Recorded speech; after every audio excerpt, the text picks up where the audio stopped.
tous et à toutes. Donc comme je l'ai indiqué dans une précédente vidéo précédente, c'est de la guerre des elfes, donc le tome 2. J'enchaîne sur une deuxième vidéo, sur la deuxième chronique pour rattraper mon retard, comme ça ce sera fait. Donc cette vidéo se fera en tout autre genre que la guerre des elfes. Le livre que je vais présenter donc c'est Assassin's Creed Forsaken d'Oliver Brandon, édité chez Castlemore. Crotte, Chimie l'a dit. Parce que je m'en rends compte parce qu'en fait les éditeurs Castlemore ont édité donc tous les tomes d'Assassin's Creed sauf celui-là et Black Flag qui est sorti tout récemment. Donc je vais vous présenter, j'espère que ma chronique vous plaira.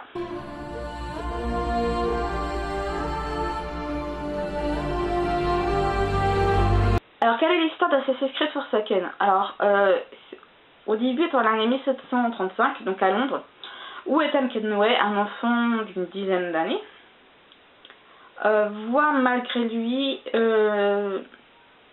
devant ses yeux voir son père se faire tuer par des hommes qu'il ne connaît pas. Donc c'est une nuit vraiment d'horreur parce que non seulement son père vient de se faire tuer, mais sa demi-sœur Jenny s'est fait enlever. Donc en gros, tout ce qui reste de la famille Kenway sont Ethan et sa mère. Jusqu'au jour, donc déjà il se fait enlever, tout pour un enfant de 10 ans, déjà voir son père se faire tuer devant ses yeux, savoir qu'un membre de votre famille est enlevé, c'est dur surtout à cet âge. Mais il a été pris sous l'aile d'un tuteur et il va apprendre à de nouvelles choses. Cette personne va faire de lui entre guillemets un assassin. Donc Ethan grandit, il se fait tutoyer cette personne et il va être impliqué entre cette guerre effroyable qui amène Templiers et assassins. Donc voilà.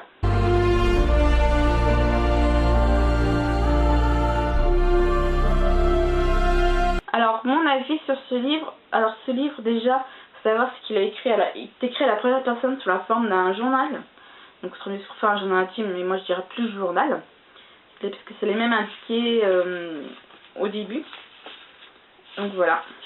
Extrait du journal de Ethan E. Kenway. Kenway, je sais pas quoi correspond le prénom, la lettre E. J'aurais dit Ethan Edward Kenway, peut-être E comme Edward, donc Edward étant le père de Connor. D'Ethan, pardon. Je reviendrai de la part de Connor après. Et déjà, moi qui ne suis pas friande des livres écrits à la première personne, c'est-à-dire le je, vous voyez, employé au de il, elle, vous voyez. Parce que là, mais vraiment, j'ai jamais aimé trop ces perspectives-là, parce que moi, j'avais mieux voir quand c'est écrit vraiment un chantier de livre à troisième personne. Peut-être c'est l'habitude. Mais là, je sais pas, ça a été tourné vraiment à l'association de Saint-Jean. C'est comme si on s'incrustait davantage en profondeur dans la vie d'Ethan. Enfin, incrusté, ça peut exagérer. On s'initie plutôt davantage dans la vie d'Ethan.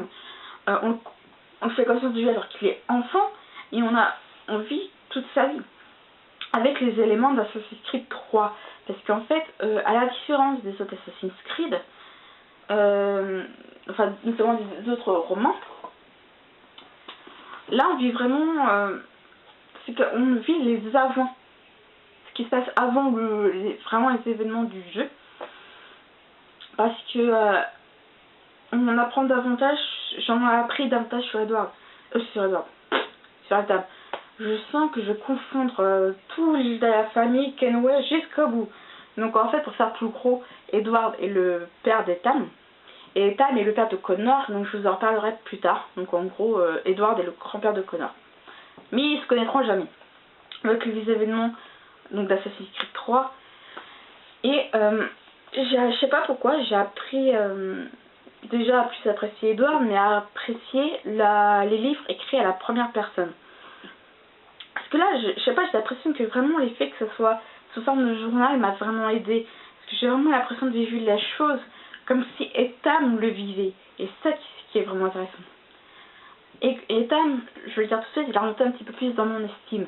Dans le sens où vraiment, quand j'ai fini Assassin's Creed 3, je vais pas dire que je haïssais Ethan, mais je ne l'appréciais pas vraiment. Il y a des choses qui me gênaient. Et ces choses-là, j'ai appris à apprécier ces choses que je n'aimais pas à la base chez Ethan. j'ai appris à le voir différemment, à le connaître, et je me suis rendu compte qu'il a peut-être pas forcément eu une vie facile non plus. Donc voilà, et ce qui est bien, c'est qu'il n'y a pas de chapitre, c'est-à-dire que c'est au démarre, entre guillemets, un nouveau chapitre, c'est en fait une nouvelle journée, comme là pour la date du 15 novembre 1754. Je sais pas si vous voyez. Et les différentes parties, ça peut correspondre à d'autres périodes. Je prends l'exemple de la partie 1, en fait, où la partie 1, c'est vraiment la période de l'enfance de Tam. La partie 2, c'est quelques temps avant la période Assassin's 3, donc vraiment ce point-là. Et on a la partie 3 qui est vraiment, je crois, plus la partie davantage. Enfin, le grosse partie Assassin's 3 et enfin un petit peu plus.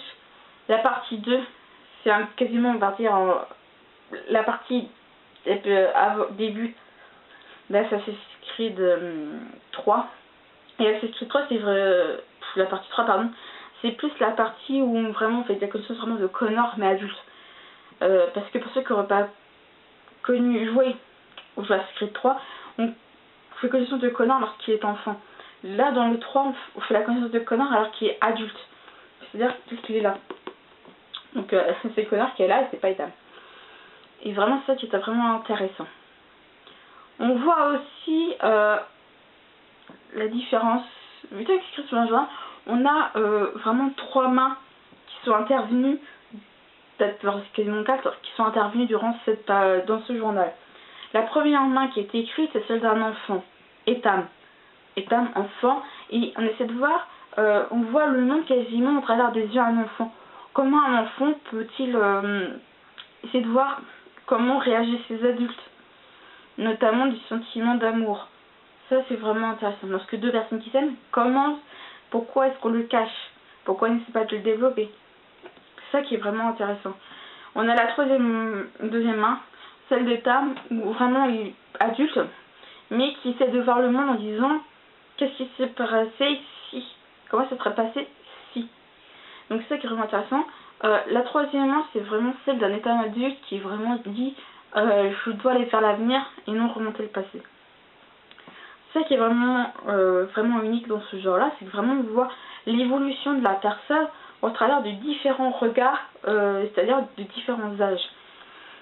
Et comme je dis, il y a quasiment une quatrième main qui est intervenue, c'est celle de Connor. C'est vraiment intéressant parce qu'on dit au début, ce livre va refléter uniquement la vie de Tam, c'est-à-dire vraiment au travers Tam. Tandis que là, vraiment, on a la sensation que Connor est vraiment intervenu, qu'il y a vraiment joué. La main de Connor apparaît à 2 moments. La prologue, qui est vraiment tout petite, et l'épilogue, qui est... l'épilogue sert un petit peu à raconter la fin de vie d'Ethan. Bon, je l'ai spoilé, peut-être ça peut s'agérer. Mais... et l'épilogue, ou vraiment la fin. J'ai beaucoup aimé la prologue, donc qui est écrite par la main de Connor. Moi, je me dis, c'est un peu vrai. Dans le sens où je vais vous la lire, ça peut être intéressant à lire. C'est là. Je ne l'ai jamais vraiment connu. Je le croyais pourtant, mais lorsque j'ai lu son journal, je me suis rendu compte que je ne savais rien de lui. Et aujourd'hui, il est trop tard. Trop tard pour lui dire que je m'étais fourvoyée à son sujet. Trop tard pour lui présenter mes excuses. Et ça reflète exactement comme je disais tout à l'heure, ce que j'ai vu ce que je disais à propos d'Ethan. Je ferais vraiment avoir eu de mauvaises idées sur lui. Je me dis, c'est depuis que j'ai su dans Secret 3 le camp où il était, parce que je dis c'était une guerre entre assassins templiers, mais vraiment je me suis dit quand j'ai appris qu'il était dans ce camp là, je dirais pas si c'était du camp des assassins templiers, je vous dirais pas, mais je me suis dit c'est bon, je te déteste. Je l'ai appris au début du jeu, parce que je s'attache à lui, on va pas se mentir, mais quand j'ai appris ça venant de lui, je me suis dit c'est bon, toi je te déteste, et je me suis dit je te déteste parce que pour moi je me suis fourrée sur ce point-ci. Et comme c'est indiqué vraiment de la main de Connor, c'est vraiment, je me suis dit, je me suis fait de fausses idées sur lui, il le méritait pas, que je me fasse des fausses idées sur lui. Et c'est ça qui est vraiment intéressant, c'est qu'on se dit, je savais pas qu'il avait connu tout ça. Et moi, j'en ai appris davantage sur lui que je l'aurais jamais pensé. Moi, je me suis dit, mais... je je sais pas, il y a quelque chose qui m'a fait changer d'avis, je sais pas, peut-être que j'ai pris, là, je suis arrivée, je me suis davantage penchée dessus en me disant, ouais, c'est vrai que quand on y réfléchit bien. Donc voilà. Donc dans l'ensemble, c'est un bon livre, hein, c'est... voilà. Déjà, c'est le plus gros point positif. Alors, si je le citais, il y a peut-être un ou deux points négatifs. C'est vrai qu'il y a d'autres petites choses qui changent au jeu, parce que j'ai pas rien que je m'y fasse. Mais vraiment, si je m'étais habituée vis-à-vis de Connor, c'est que il vous voit. Vous allez me dire, c'est normal à cette époque-là, hein, on est 18e... Ouais, 18e siècle. À l'époque, c'est normal qu'on vous voyait ses parents. Donc je me dis, c'est vrai que Connor, s'il vous voit son père, c'est vrai. Mais quand on est habitué à qu'une personne dise tu à une autre, on y reste. Quand là, on passe du tu au vous, ça fait bizarre. Mais voilà. Moi, je me dis, c'est vrai qu'en 1735 jusqu'à 1780... 1781, il y a plus d'une cinquantaine d'années, hein, on va pas se mentir. Et je me dis, oui, à l'époque, 18e, c'est normal. Donc voilà, je me suis pas plus davantage aventurée que ça.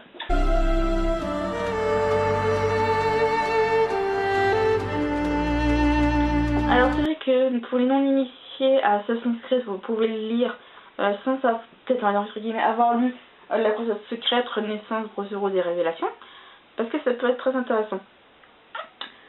Sinon dans l'ensemble, c'est un très bon livre, même pour les...